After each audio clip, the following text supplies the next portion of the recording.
সুপ্রিয় online user অভিভাবকবৃন্দ, আমার শ্রদ্ধাভাজন শিক্ষক মণ্ডলী, আসসালামু আলাইকুম রহমতুল্লাহ। আমার আজকের এই ভিডিওটিতে আপনাদের জন্য একটি বিশেষ নিউজ। নতুন শিক্ষাবর্ষের আসছে মার্চ থেকে স্কুল কলেজ খুলে দিতে পারে। নতুন শিক্ষাবর্ষেও ওলটপালট হয়ে গেছে শিক্ষাপঞ্জি।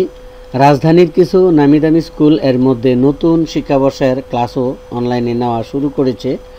আসছে মার্চ থেকে স্কুল কলেজ খুলে দেওয়ার একটি পরিকল্পনা তৈরি করেছে শিক্ষা মন্ত্রণালয়। এজন্য মার্চ থেকে নতুন শিক্ষাবর্ষের সিলেবাস ম্যাপিংয়ের দায়িত্ব দেওয়া হয়েছে মাওসি এবং এনসিটিভি। সংশ্লিষ্ট সূত্রে তথ্য জানা গেছে। শিক্ষা মন্ত্রণালয়ের মাধ্যমিক উচ্চশিক্ষা বিভাগের সূত্র জানায়, সরকার মূলত করোনা টিকাদান কার্যক্রম শুরুর জন্য অপেক্ষা করছে। আশা করা যাচ্ছে ফেব্রুয়ারির মধ্যেই টিকাদান কার্যক্রম শুরু করা সম্ভব হবে।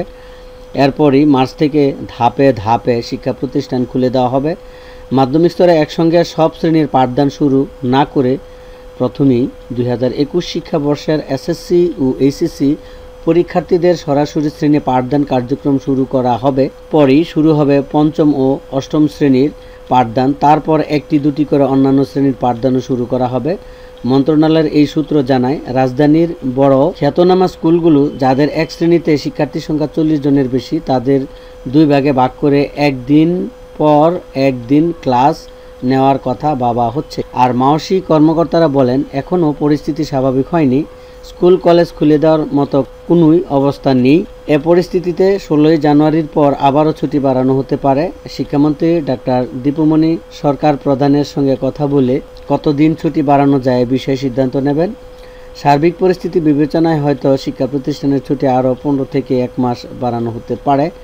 2-1 দিনের মধ্যে এ বিষয়ে চূড়ান্ত সিদ্ধান্ত হবে বলে জানা গেছে। শিক্ষার সব খবর সবার আগে জানতে টেক ফর ইট ইউটিউব চ্যানেলের সাথেই থাকুন।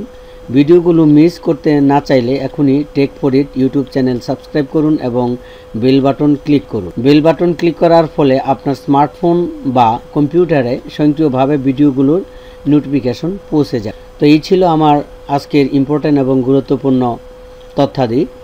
তো আশা করি আপনারা বিষয়টি সমুদয় বুঝতে পেরেছেন। তো ভিডিওটি যদি আপনাদের ভালো লেগে থাকে তাহলে অবশ্যই আমার চ্যানেলটিকে সাবস্ক্রাইব করবেন। তো আজকের মতো ভিডিওটি এখানেই রাখছি।